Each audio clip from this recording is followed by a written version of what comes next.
ମହାପ୍ରଭୁ ଶ୍ରୀ ଜଗନ୍ନାଥଙ୍କର ରତ୍ନ ସିଂହାସନ। ଗପ ଅମୃତରେ ଶ୍ରୀ ଜଗନ୍ନାଥ ମହିମା।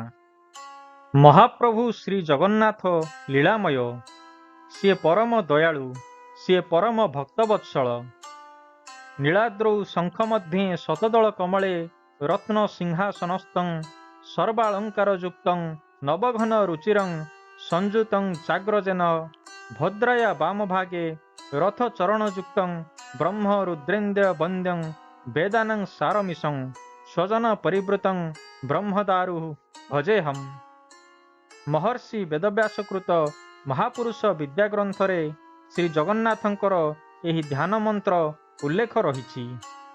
ନୀଳାଦ୍ରିରେ ଶଙ୍ଖାକାର କ୍ଷେତ୍ର ମଧ୍ୟରେ ଶତଦଳ କମଳ ଉପରେ ରତ୍ନ ସିଂହାସନରେ ଅଧିଷ୍ଠିତ ସର୍ବବିଧ ଅଳଙ୍କାରଯୁକ୍ତ ନୂତନ ମେଘ ସଦୃଶ ସୁନ୍ଦର ଅଗ୍ରଜ ଶ୍ରୀ ବଳଭଦ୍ରଙ୍କ ସହ ସଂଯୁକ୍ତ ଦେବୀ ସୁଭଦ୍ରାଙ୍କ ବାମ ପାର୍ଶ୍ୱରେ ରଥରେ ବିଦ୍ୟମାନ ଚକ୍ରରାଜ ସୁଦର୍ଶନ ସହ ଯୁକ୍ତ ବ୍ରହ୍ମା ରୁଦ୍ର ଓ ଇନ୍ଦ୍ରଙ୍କ ଦ୍ୱାରା ବନ୍ଦିତ ବେଦମାନଙ୍କର ସାରତତ୍ତ୍ୱ ସହ ସ୍ୱଜନମାନଙ୍କ ଦ୍ୱାରା ପରିବେଷ୍ଟିତ ସେହି ମହାପ୍ରଭୁଙ୍କୁ କୋଟି କୋଟି ପ୍ରଣାମ। ଚତୁର୍ଦ୍ଧା ମୂର୍ତ୍ତି ପୁରୀ ଶ୍ରୀମନ୍ଦିରରେ ଅବସ୍ଥାନ କରନ୍ତି ସିଂହାସନ ଉପରେ। ସେହି ସିଂହାସନକୁ ରତ୍ନ ସିଂହାସନ, ରତ୍ନ ବେଦୀ, ଅନ୍ତର୍ବେଦୀ ବା ନୀଳାଦ୍ରି ମଣ୍ଡପ କୁହାଯାଏ। ଭାଷାବିତ୍ ତଥା ଐତିହାସିକ ମାନଙ୍କ ମତରେ ରତ୍ନ ବେଦୀରେ ବିଭିନ୍ନ ରତ୍ନମାନ ଖଚିତ ହୋଇଅଛି। ବେଦ ମଧ୍ୟ ଏହି ବେଦୀରେ ରହିଛି। ଏହା ମଧ୍ୟ କୁହାଯାଏ ଯେ ରତ୍ନ ବେଦୀରେ ଅଷ୍ଟ ଦିଗରେ ବିଭିନ୍ନ ରତ୍ନ ପୋଥିତ ହୋଇ ରହିଛି।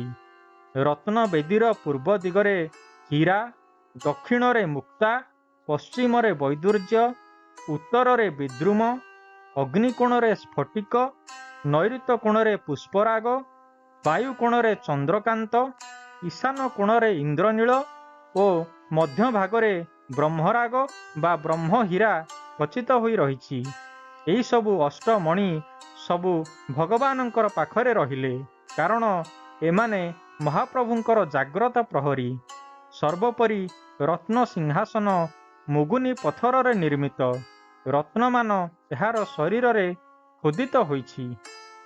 ଶ୍ରୀମନ୍ଦିରର ରତ୍ନ ସିଂହାସନରେ ବିରାଜମାନ ଶ୍ରୀ ଜଗନ୍ନାଥ, ଶ୍ରୀ ବଳଭଦ୍ର ଓ ଦେବୀ ସୁଭଦ୍ରା ଯଦିଓ ତିନି ମୂର୍ତ୍ତି, ସେମାନଙ୍କୁ ସାରଳା ଦାସ ବର୍ଣ୍ଣନା କଲେ ବ୍ରହ୍ମା, ବିଷ୍ଣୁ ଏବଂ ମହେଶ୍ୱର।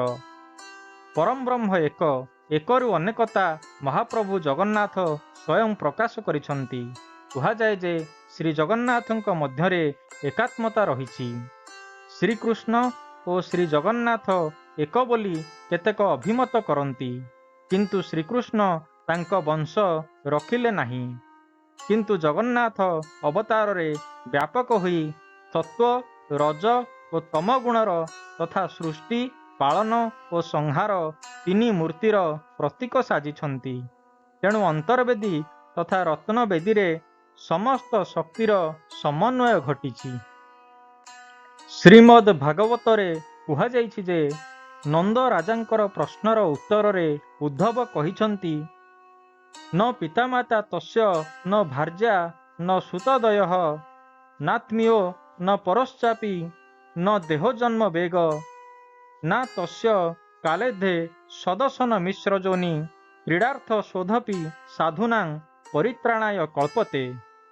ବ୍ୟାସକୃତ ଏହି ସଂସ୍କୃତ ଭାଗବତର ଅର୍ଥ ହେଲା, ହେ ନନ୍ଦରାଜା, ତାଙ୍କର ମାତା ନାହିଁ କି ପିତା ନାହିଁ, ଭାର୍ଯ୍ୟା ନାହିଁ କି ପୁତ୍ର ନାହିଁ, କେହି ଆତ୍ମୀୟ ନାହାନ୍ତି କି କେହି ପର ନାହାନ୍ତି, ତାଙ୍କର ଦେହ ନାହିଁ କି ଜନ୍ମ ମଧ୍ୟ ନାହିଁ, ଏହି ସଂସାରରେ ମଧ୍ୟ ତାଙ୍କର କିଛି କର୍ମ ନାହିଁ, ତଥାପି ସାଧୁମାନଙ୍କର ପରିତ୍ରାଣ ପାଇଁ ଲୀଳାଖେଳା ରଚନା ନିମନ୍ତେ ଏହି ପ୍ରକୃତି ଲୋକର ଦେବତା, ପକ୍ଷୀ, ମଣିଷ ଆଦି ଯୋନିରେ ଜାତ ହୁଅନ୍ତି।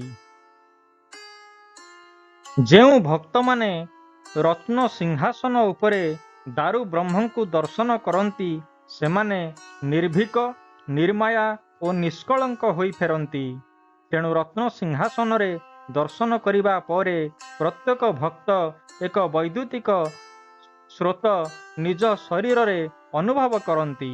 ରତ୍ନ ସିଂହାସନର ମାୟା ଅଲୌକିକ, କାରଣ ତା ଉପରେ ମାୟାଧର ନିଜେ ବିରାଜିତ। ପ୍ରଭୁ ଶ୍ରୀ ଜଗନ୍ନାଥ ସ୍ୱୟମ୍ଭୁ ଅଟନ୍ତି, ନିଜେ ନିଜ ଇଚ୍ଛାରେ ପ୍ରବାଦ ହୁଅନ୍ତି। ଶ୍ରୀମନ୍ଦିରର କେବଳ ରତ୍ନ ସିଂହାସନରେ ତାଙ୍କର ଉପସ୍ଥିତି ନୁହେଁ, ପ୍ରତ୍ୟେକ ଖମ୍ବ, ଛାତ ଓ ପଦାର୍ଥ ମଧ୍ୟରେ ତାଙ୍କର ପରିବ୍ୟାପ୍ତି ରହିଛି। ଏଣୁ ଭକ୍ତ ଶ୍ରୀମନ୍ଦିରରେ ପ୍ରବେଶ ମାତ୍ରେ ଏହାର ସୁବାସିତ ଚନ୍ଦନ ତୁଳସୀର ବାସ୍ନାରେ ମହାପ୍ରଭୁଙ୍କର ଉପସ୍ଥିତି ଉପଲବ୍ଧି କରନ୍ତି। ରତ୍ନ ସିଂହାସନରେ ମହାପ୍ରଭୁଙ୍କୁ ଦର୍ଶନ କରି ଭକ୍ତ ଆତ୍ମବିଭୋର ହୋଇଯାଏ।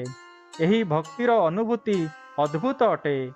ଦିନରେ ଯେତେ ଥର ଦର୍ଶନ କରିବେ, ପ୍ରତ୍ୟେକ ଥର ବିଭିନ୍ନ ରୂପ ଦର୍ଶନ ଦିଅନ୍ତି।